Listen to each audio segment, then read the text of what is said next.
Hello, everyone, and welcome back to an episode of reading you an excerpt of my favorite book to convince you to read it. And today we are going to be reading The Lily Gate by Hanna Sandvig. Once again, another Hanna Sandvig book, but of course, I can't stop talking about her. I can't stop gushing over her books. So, yeah, this is... Oh, sorry, my nose is itchy. This is the fourth of her books that I have done an excerpt, reading video about. I did the first three, full-length novels in the Faerie Tale Romance series. And then, I think I've mentioned this before, but she has two novellas that also coincide with the series. And I think something that I actually have never mentioned in any of my reading videos where I talk about her books and stuff, I forgot to mention that they're all they can be all read standalone, but you can also read them sort of in the order, the reading order that she gives, but they kind of can work to stand alone because she does a really good job at explaining everything. So yeah, and I realized that I've been reading things very out of order because I've just been kind of reading kind of on my own whim, I guess. So just to keep you guys updated, I have done 2 reading videos on the first full-length novel in the series. It was actually the first book that she actually released for it, was The Rose Gate, which is a, whoops, accidentally knocked. So if the camera shook, if you noticed that, accidentally nudged my desk. It's fine.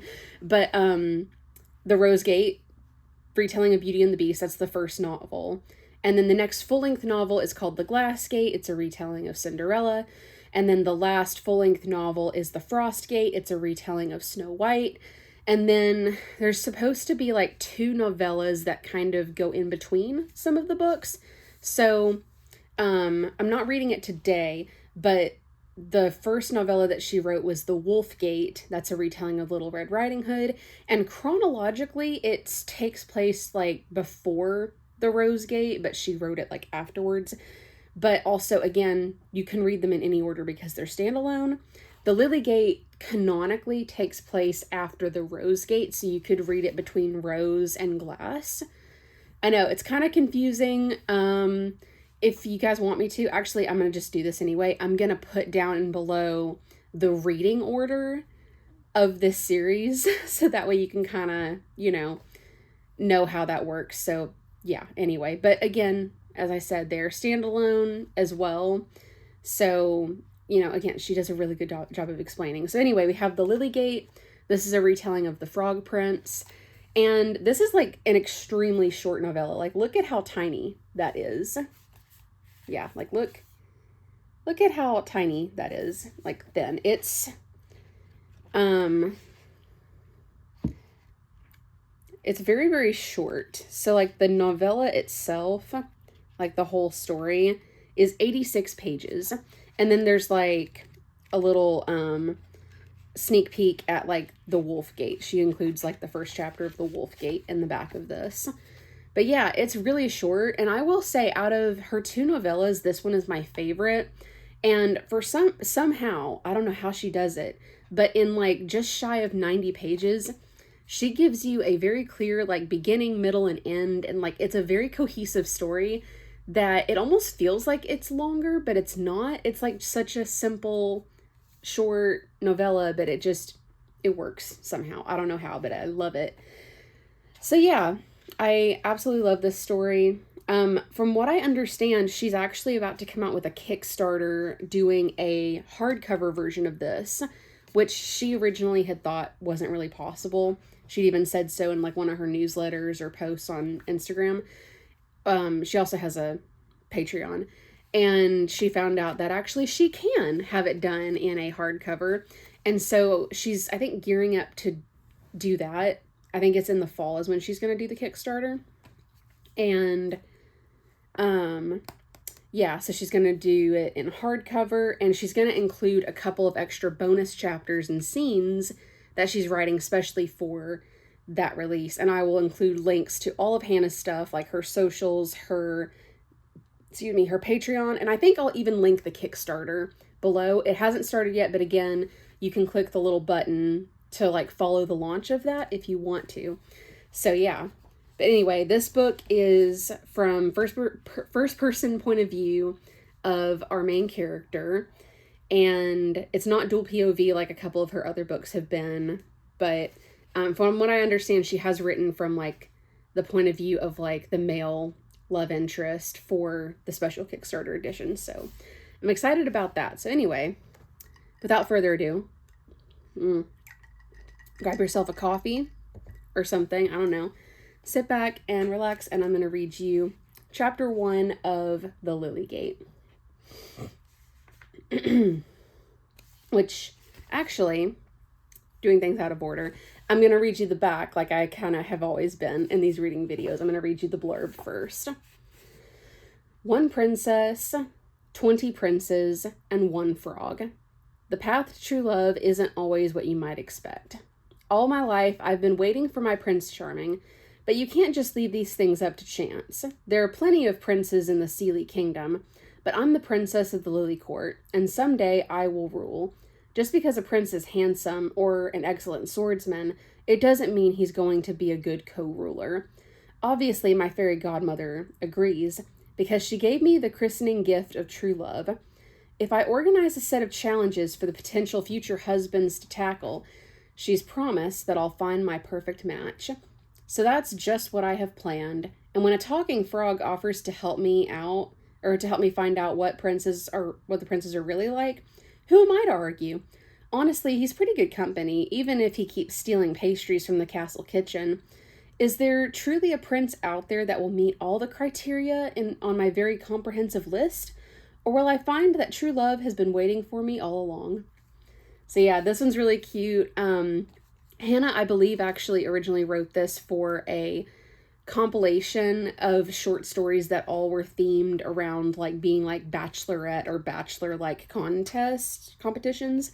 And I have watched some like different episodes of like the different series of The Bachelor or Bachelorette, which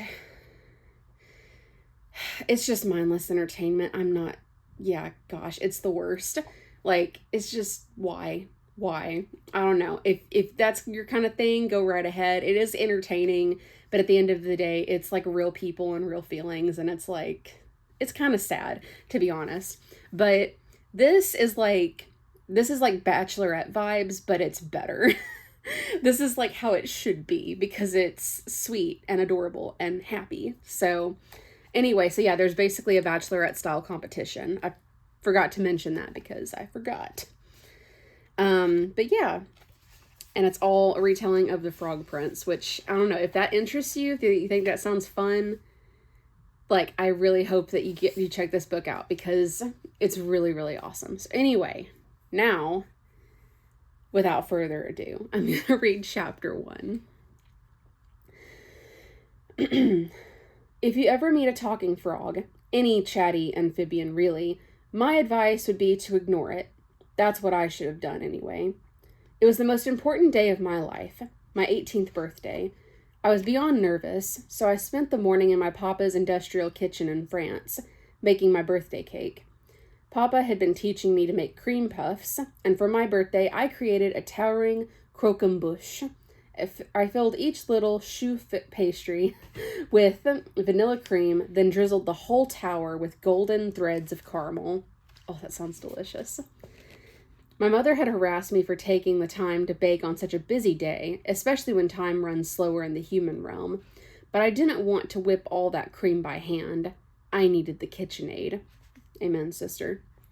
My human father was happy in Faerie, but he still kept an apartment in Paris.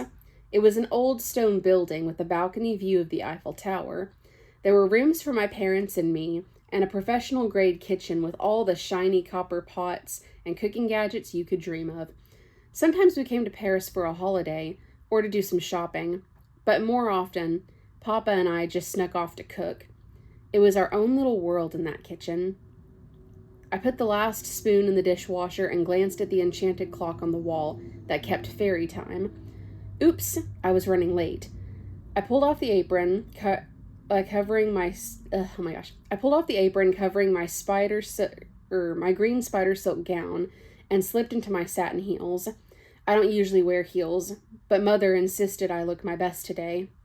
"No one wants to see your bare toes, Twala," I muttered in my best impression of my mother. A glance in the mirror told me that the pale pastry cream was smeared on my golden brown cheek. I hurriedly scrubbed it clean and adjusted my golden tiara on my black curls. Good enough. Carefully, I lifted the platter holding the croquembouche and stepped through the pantry door that disguised a gate to the fairy realm. Between one step and the next, the stainless steel kitchen disappeared and I was back in the realm of fairy, standing in front of the lily gate. My kingdom's fairy gate stood on a beautifully carved stone platform in the middle of a pond in front of the castle. Pale pink lilies floated in the water, and stepping stones, shaped like lily pads, led to the shore. A stone arch carved with lilies and gilded with the gold that powered the gate's spell stood on the platform. I heard the chatter from the party in the distance. Mother wasn't going to be impressed with me. I hopped onto the first stepping stone and wobbled on my stupid heels. The platter wobbled. The towering croquembouche wobbled. A little cream puff, right at the top, broke free from the threads of caramel, bounced off my platter, and landed on the stepping stone. I breathed a sigh of relief when the rest of the cream puffs stayed put. I had just gripped the platter more firmly and lifted my foot to step onto the next stone when a little green frog jumped out of the pond and ate the cream puff in one bite. I stared at it in disbelief. "That was delicious. Could I have another one?" croaked the frog. The frog was talking to me. I stepped back in shock, only there wasn't anything to step back onto, and I tumbled into the pond. The pond was only waist deep, but that was more than enough to soak me from my satin heels to my gold tiara before I managed to get my feet under me. I spluttered as my head broke the surface of the water. Little golden cream puffs floated around me, and I heard a musical trill of laughter coming from a lily near me. "Stop laughing, Shiri," I hissed at the tiny fairy hiding in the flower. The laughter was smothered, but the lily still shook slightly. Of all the Aesir, the small folk, no one loved mischief like the little twinkling Shiri. All these words. These hard to pronounce words. The frog leapt from the stepping stone with a splash and began to swim around me, munching 3 more cream puffs before the little pastries became waterlogged and started to sink. "You!" I pointed a dripping finger at the frog. "This is all your fault." "I hardly think that's fair," mumbled the frog around a mouthful of vanilla cream. "It's not like I tripped you. Those shoes were an accident waiting to happen." "You're still talking! Why are you talking?" I gaped at the obnoxious amphibian. I still think I'd be allowed to defend myself, or I should think that I'd be allowed to defend myself against your ridiculous accusations. "No, I mean, why can you speak at all?" I pushed a sopping curl out of my face. My hairpins were lost to the pond, and my thick hair was already springing back up into ringlets. "You're a frog. Are you under a spell? Did you eat something magical? Anger a witch?" "Well, Twala, I croak."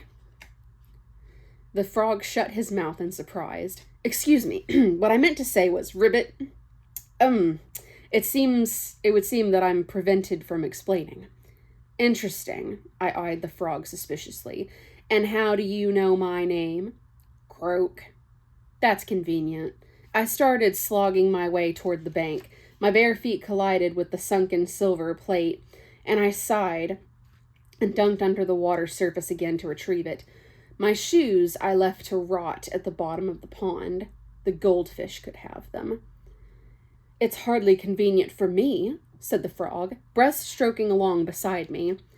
"I'd much rather be able to explain myself. And I'd much rather not show up to the start of the trials soaking wet and smelling like algae." I reached the bank and pulled myself up onto the grass, collapsing in a heap of wet silk skirts. Looks like neither of us gets what we want today. I eyed the billowing white canopies set up for the party. A low row of hedges stood between the courtyard and the pond. Maybe no one had seen my undignified dunking? I really did want to make a good impression today, I muttered, picking at my sodden dress. What's so important about today that has you all dressed up? The frog settled down beside me in the grass. I sighed. Today is my 18th birthday and the first day of the trials. The trials? I leaned back on my hands.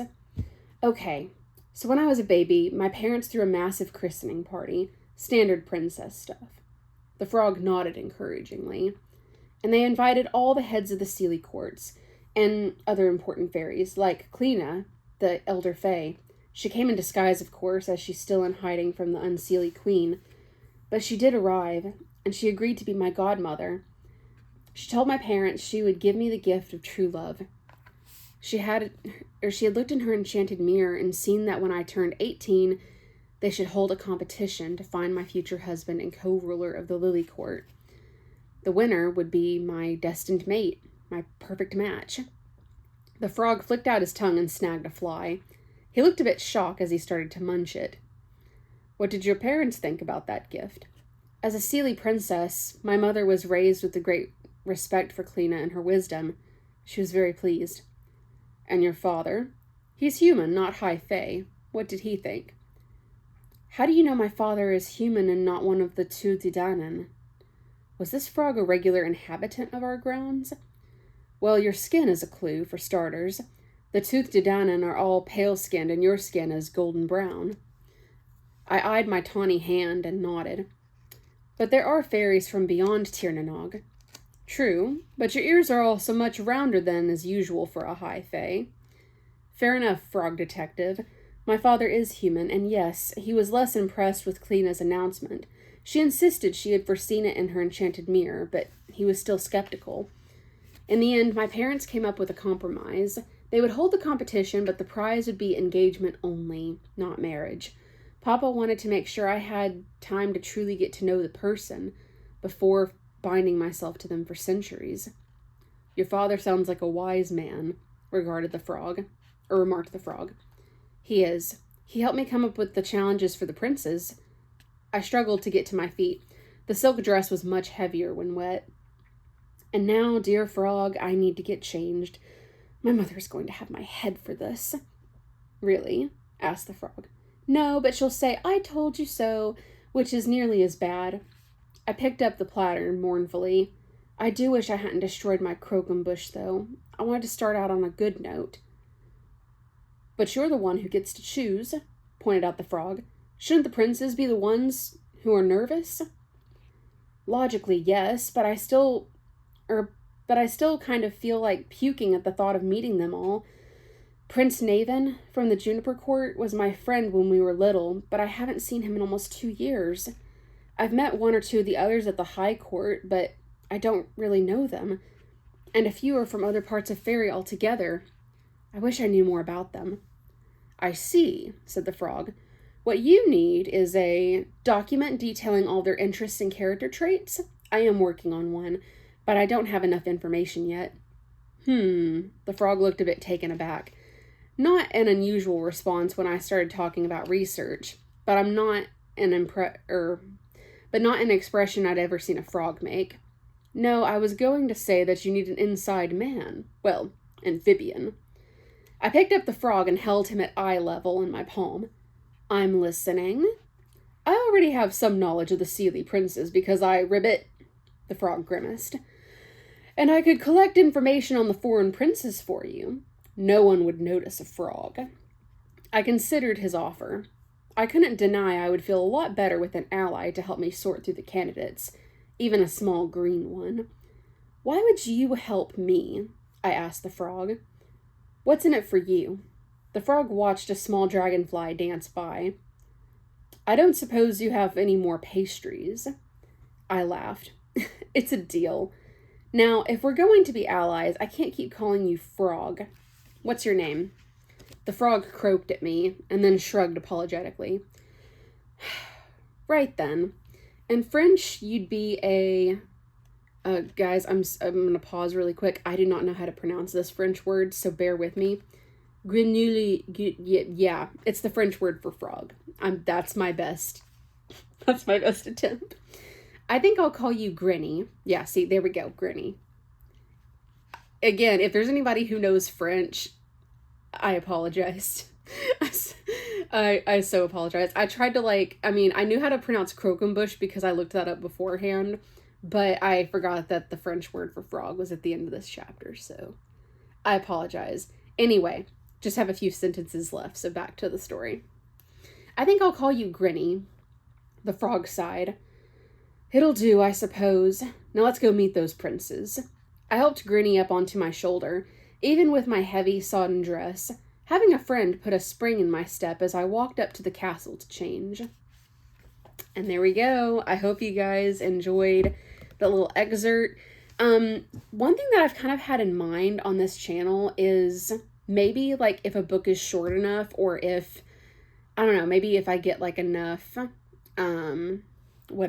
if I get enough like interest in it, or if it's like short enough, or if I love the book enough to do this. I've been thinking of like doing reading installments of some of my favorite books, like actually like reading the whole book, but not in one sitting, obviously, but filming like maybe 1 or 2 chapters at a time. I don't know. What do you guys think about that? Maybe I should start out with this one because it's so short.